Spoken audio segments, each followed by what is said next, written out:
saya bawa isu telur berkenaan Azmin sebut telur kan. Okey. Saya hari ni saya nak bawa ucapan penuh beliau, biar fair kita kata. Lepas itu saya akan ulas mengenai dakwaan Azmin tentang perkara ini. Tapi saya dengar juga ucapan beliau lah. Dia macam tak ada modal, tuan-tuan. Saya kenal Anwar Ibrahim. Lepas tu dia bawa poin lain. Kemudian saya pun boleh berucap, saya kenal Azmin Ali. So apa poin dia? Saya kenal Anwar Ibrahim. Lepas tu dia kata yang dia pakai baju Melayu, jangan pakai tie, lepas tu pakai capal. So what's your point? Dia macam tak ada point nak berhujah tau. Dia macam tak ada point dia nak berhujah. Okey. Kita dengar ucapan Semburit. Yang pertama, rakyat tanya mana telur ayam.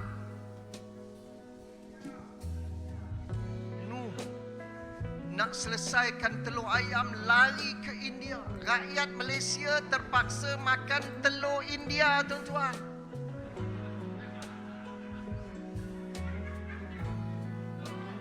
Jangan ingat lain, ini telur dari India.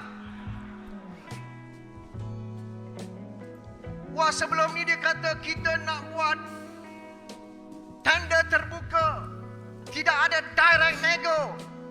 Pimpinan ahli parlimen telah cabar dalam parlimen, nyatakan siapa yang dapat kontrak bawa telur India ke Malaysia. Tuan-tuan tahu siapa? Deepak. Deepak siapa? Kawan Rosmah. Dalam parlimen tak jawab. Tapi kita sudah bongkarkan. Deepak duduk sebelah Mat Sabu pergi ke India. Saya nak tanya, apa peranan Deepak?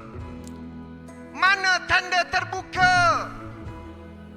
Kenapa Deepak aja boleh bawa telur, orang lain tak boleh bawa telur?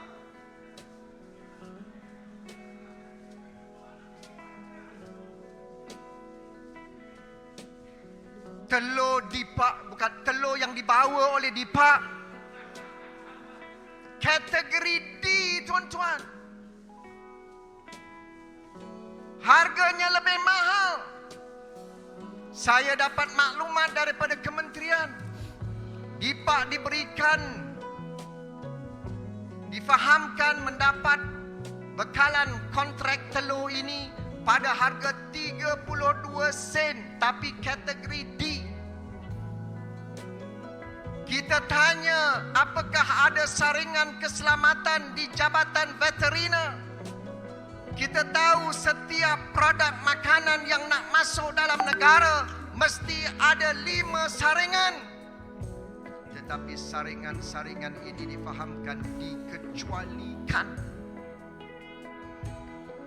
Siapa yang nak semak tentang keselamatan telur daripada India?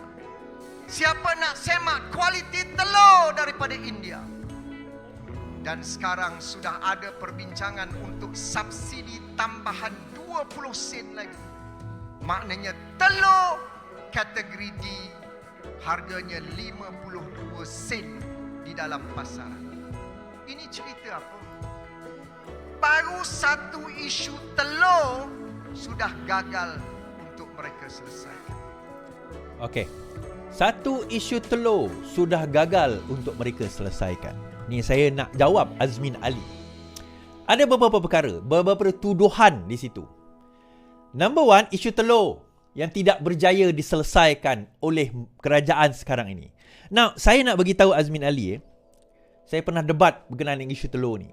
Pada zaman Pakatan Harapan mengambil alih, Kerajaan Perpaduan mengambil alih pada November 2022, telur ditinggalkan oleh kerajaan 33 bulan Perikatan Nasional adalah 41 sen. Sewaktu Pakatan Harapan jatuh pada Januari 2020, telur ditinggalkan oleh Pakatan Harapan pada waktu itu adalah pada harga 33 sen. Harga terakhir telur sebelum Pakatan Harapan take over adalah 41 sen. Itu yang pertama. Yang kedua, sebagaimana kejap lagi kita akan tengok kenyataan Tok Abang Mat Sabu, bahawa sewaktu 33 bulan itu banyak ada di antara pengusaha telur yang telah gulung tikar. Kenapa gulung tikar? Covid. Dan setelah bila buka balik negara, 33 bulan Kerajaan Perikatan Nasional gagal mengembalikan kaedah atau cara nak menambah telur di dalam pasaran. Mereka sedang pada waktu itu sibuk nak bercerita tukar kerajaan, sibuk nak kekal berkuasa, akhirnya gaduh dengan UMNO, UMNO jadi Perdana Menteri, lepas tu sibuk lagi, lepas itu pilihan raya. Tak sempat mereka nak buat, duk sibuk. Debok bermain politik ni tuan-tuan. So mereka tak memikirkan macam mana nak selesaikan sampaikan pada November 2021. Ini fakta kepada Azmin. November 2021, apa yang berlaku adalah, apa yang berlaku tuan-tuan? Yes, saya nak bagi tahu. Telur yang ditinggalkan, telur Azmin tinggalkan pada waktu itu 41 sen berbanding 33 sen yang ditinggalkan oleh Pakatan Harapan pada Januari 2020. So telur 33 jadi 41, dia makin menaik. So bila kerajaan take over, pada masa itu buka fail, Mat Sabu buka fail, kita dapati kita kekurangan telur dalam keadaan yang sangat kritikal. Yang ni Azmin tak sebut. Yang ni saya sebut. Bukan saya ambil kata-kata saya. Ni saya ambil kata-kata daripada kenyataan. Macam dia kata tadi, sumber kementerian. Ini kementerian sebut. Bila take over dia kata, okey, kita perlu telur ini dalam kadar segera. Segera, kalau tak rakyat akan marah sebab telur tak cukup. So macam mana kita nak buat? Kita kena cari pengimport telur paling cepat boleh ada stok dan market. Paling cepat. Boleh ke kita buka tender terbuka? Ini bukan tender, ini bukan kontrak. Siapa ada bagi dulu. So boleh terminate anytime. Bukan tender, bukan kontrak. Siapa ada bagi dulu. Kebetulan ada satu syarikat dia kata dia ada. Dan dia janji nak flood the market. Nak tunggu tuan-tuan, buka tender, boleh 3 bulan lah. Lepas tu rakyat marah kita, maki kita. Nak selesai hari ini ni. Ni nak selesai hari ini. Nak tunggu 3 bulan. Rakyat makilah. Nak settle masalah telur ni, minimum kita 6 ke 8 bulan settle. Daripada tarikh tahun lepas. Lebih kurang Jun, Julai, lepas raya. Kalau kita, kenapa nak kena settle? Nak ambil balik pengusaha-pengusaha telur yang mana dah tak ada. Yang dah kurang. Kenapa kurang? Kan saya kata tadi zaman PKP itu banyak yang tutup. Daripada kita dulu net exporter telur, kita pengeksport telur. Bila PKP melanda, kita kekurangan telur. Kenapa? Tak boleh nak salahkan Kerajaan Perikatan Nasional juga. Pengusaha-pengusaha telur pada masa itu ada yang tak mampu nak tanggung kos. Tutup tuan-tuan. So masa 33 bulan tu lepas buka balik, apakah usaha Kerajaan Perikatan Nasional nak kembalikan telur? Tak ada. Harga telur makin mahal. Kalau masih ingat dan diwarisi perkara itu oleh Kerajaan Pakatan Harapan. Tapi Pakatan Harapan bijak. Oh, telur dari India. Disebut tadi telur India. Dia nak main perkataan tu lah. Tak kisahlah telur tu daripada mana. Asalkan settle masalah telur. Betul tak? India ke, China ke, Thailand ke, Vietnam. Pernah kita tanya? Kat mana ayam kita, daging kita datang selama ni? Tak pernah kan? Yang penting settle. Ayam kita datang, jagung kita datang. Apa yang kita import selama ni pernah kita persoalkan? Tak ada. Yang penting dia settle. So apa jawapan Mat Sabu berkenaan perkara? Dia kata Mat Sabu tak berani, bila ditanya dia tak jawab. Yes, saya akan bawa apa yang Mat Sabu terangkan mengenai perkara ini di dalam parlimen. Jawapan berhandset di dalam parlimen. Bukan Mat Sabu tak jawab, Mat Sabu jawab tuan-tuan. Mat Sabu jawab. Okey, kita dengar apa Mat Sabu kata kejap.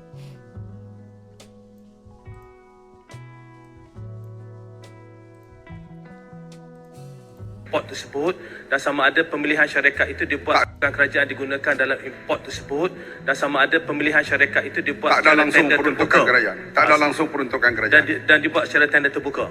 Dia kena beri susu satu sebab kita buat ini dalam keadaan nak menampung sementara. Maka dibuat kepada special case. Dan lepas ini kalau perusahaan telur ni pulih, kita akan kurangkan import ataupun stop import. Kalau keadaan meruncing, misalnya berlaku banjir dan kita kehilangan sumber, kemungkinan kita boleh import syarikat-syarikat yang bersedia. Misalnya daripada Thailand ada, daripada Turki ada, dari yang banyak daripada lain negara ada. Tapi kita tidak membuka import itu kerana kita nak memulihkan.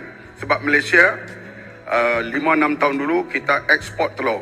Artinya dia meruncing dalam masa 2 tahun COVID itu, dan kita beri IP import itu untuk masa yang jangka yang pendek.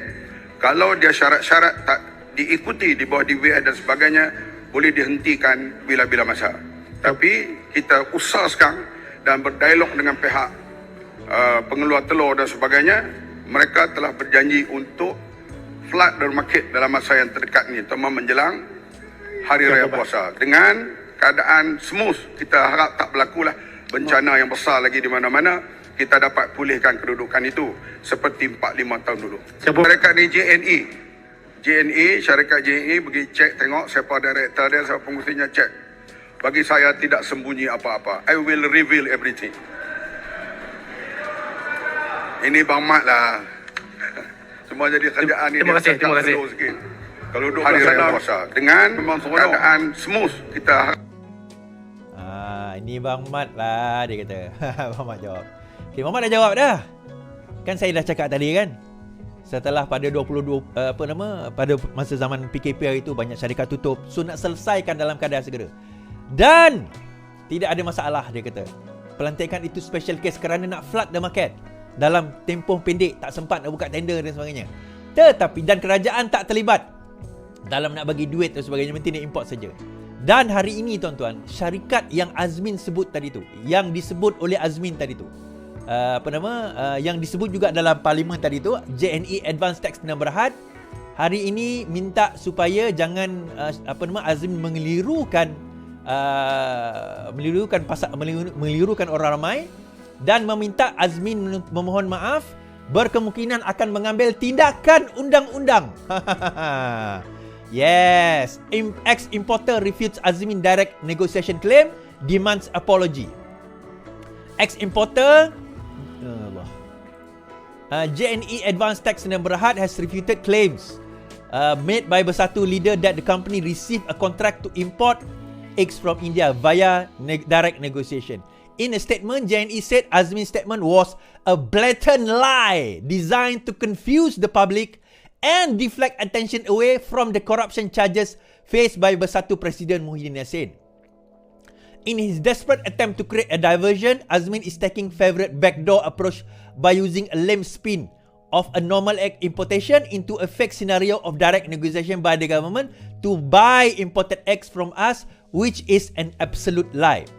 JNT Tax Penang Berhad has never sold egg to the government and only imported the egg as stopgap measure to supply the local hypermarket, supermarket and mini market during this festive season from December to June 2023. Macam saya kata tadi, 6 bulan. The company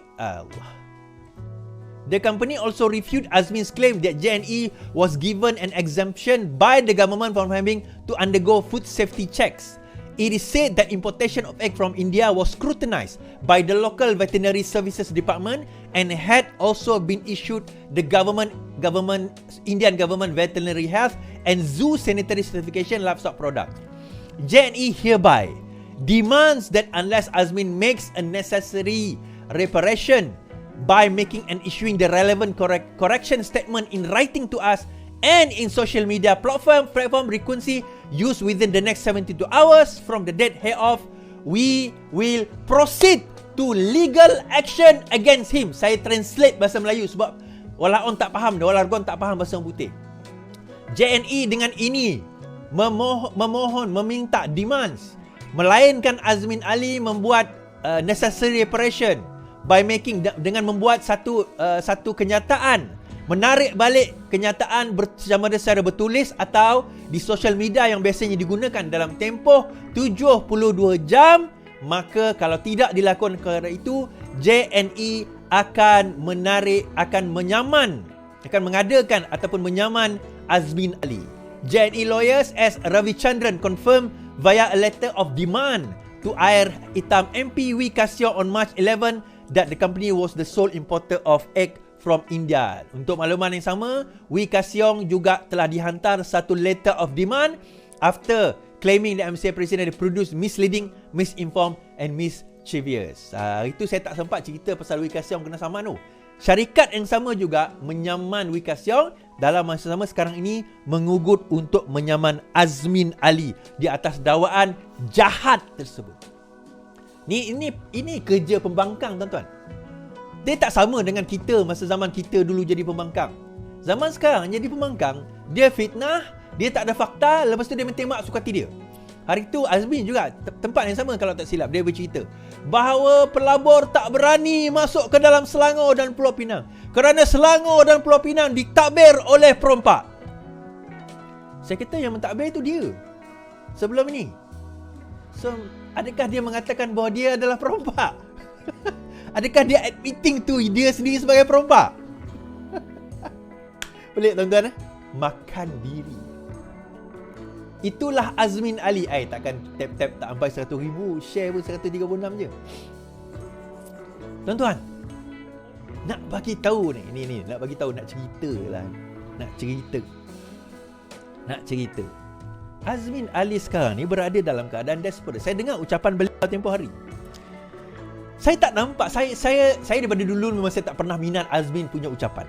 Daripada zaman dia PKR dulu pun saya tak pernah minat dia punya ucapan. Bagi saya ucapan dia tak ada isi. The only thing yang dia ada pada waktu itu, dia punya cakap tu bunyi Anwar Ibrahim. Dia nak tiru Anwar Ibrahim, konon-kononnya dia ni setia pada Anwar Ibrahim lah. Anwar Ibrahim ni dia panggil nasal punya style ucapan tu. Jadi, saya dan kita hendaklah sedar dalam menghadapi keadaan sekarang ini. Dia menggunakan nasal. Itu style Azmin pada waktu itu adalah dengan menggunakan nasal untuk berucap dan dia emphasize certain words. Nak menunjukkan bahawa dia adalah orang yang setia dengan Anwar Ibrahim. Masa itulah. Tapi bila saya dengar ucapan dia, saya tak nampak macam Rafizi punya ucapan penuh dengan fakta dan syarat dengan hujah-hujah yang menarik. Tapi kalau Azmin Ali saya tak minat. Baru-baru ni dia pun berucap yang sama. Apa yang dia ucap kosong, tuan-tuan. Saya tak faham dia ucap apa ni. Dia ucap apa? Penonton kat bawah pun dengar apa dia nak cakap sebenarnya. Muka-muka yang geng bersatu tadi kan.